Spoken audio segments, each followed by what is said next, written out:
Your soap is not cleaning you. Not really.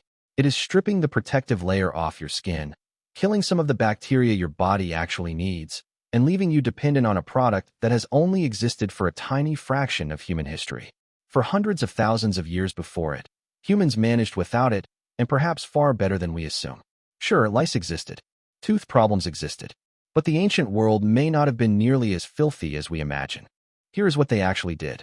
The first thing you need to kill is the image in your head. When most people picture ancient humans, they picture something filthy. Matted hair, teeth rotting out of a dirty face. It feels logical.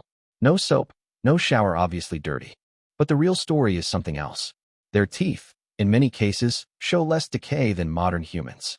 And the chemistry of what they left behind at campsites tells a story of people who were, in a very real sense, obsessed with staying clean.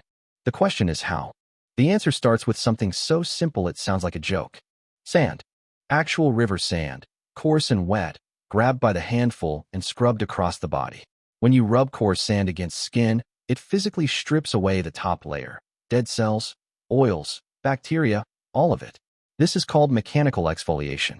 It is the exact same principle behind every expensive scrub sitting on a bathroom shelf today. The science has not changed. Only the packaging has. But sand was just the beginning. At ancient campsites across Africa, researchers kept finding something strange. A red powder, ground fine, stored carefully. For a long time, the assumption was body paint. Symbolic. Spiritual. Then they ran the chemistry. This red powder was ochre, a clay rich in iron oxide. Ochre is a natural insect repellent. It has measurable antibacterial properties. When applied to the skin, it creates a hostile surface for the exact parasites that would have killed ancient humans most efficiently. Lice, mites, biting flies. These people were not decorating themselves. They were building armor. With mud. Then there was fire. Every ancient human group that we have evidence of slept near fire. We always assumed this was about warmth, about light, about keeping predators away. All of that is true. But there is a fourth reason that nobody discussed for a long time. Smoke is one of the most powerful natural antiseptics ever discovered. When wood burns, it releases compounds. Phenols, aldehydes, organic acids that are genuinely toxic to bacteria, fungi, and parasites. A body that sits near fire every single evening is being fumigated. Lice cannot survive sustained smoke exposure. Mosquitoes avoid it. Skin bacteria populations drop significantly. Ancient humans did not understand any of this the way we can explain it now. But they felt the result. And so, they kept the fire burning. Every night. Without fail. The campfire was not just the center of social life. It was the world's first hygiene technology. Now comes the hair. Hair was the hardest problem. Long, tangled hair is one of the most efficient parasite delivery systems in nature. Lice spread through it. Mites nest in it. In a group sleeping close together every night, one infested head means everyone is infested within days. So ancient humans used fat. Animal fat from whatever they hunted was worked through the hair and deep into the scalp. It suffocated lice eggs by blocking the tiny pores they breathed through. It made the hair shaft slick, too smooth for new parasites to grip and climb. This sounds primitive, but it works. The same principle is used in modern lice treatments today. Thick oils applied to the scalp and left to smother the infestation. And then they groomed each other. Sitting in pairs, hands moving carefully through hair, fingers checking every section. In a world without medicine, that mattered enormously. Grooming each other was the oldest public health system ever created. As for their teeth, they had something quite common. Certain trees produce twigs with a very specific quality.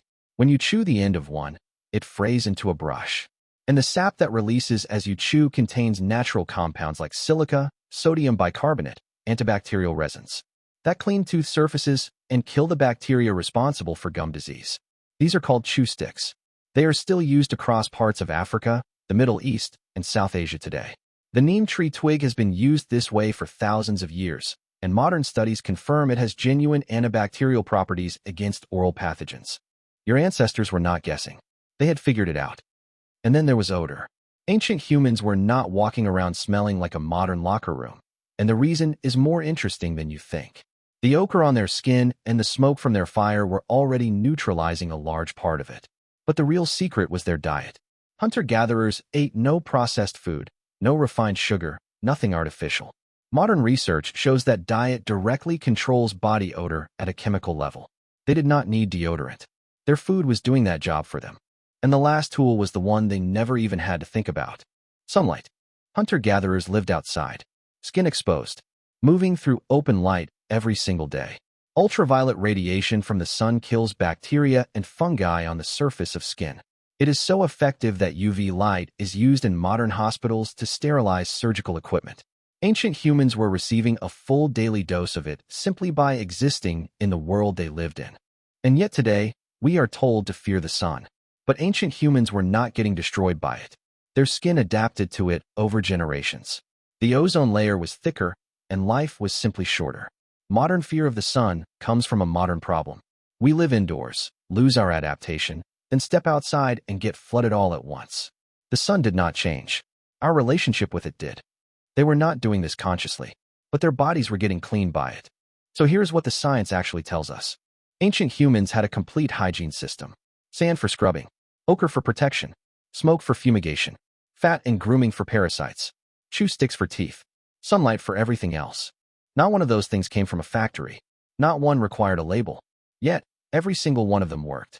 And we know they worked because the science that explains why they work is the same science we use today. The billion-dollar hygiene industry did not invent cleanliness. It just put it in a bottle and sold it back to you. And if you want to be the person in the room who actually knows this stuff, hit subscribe.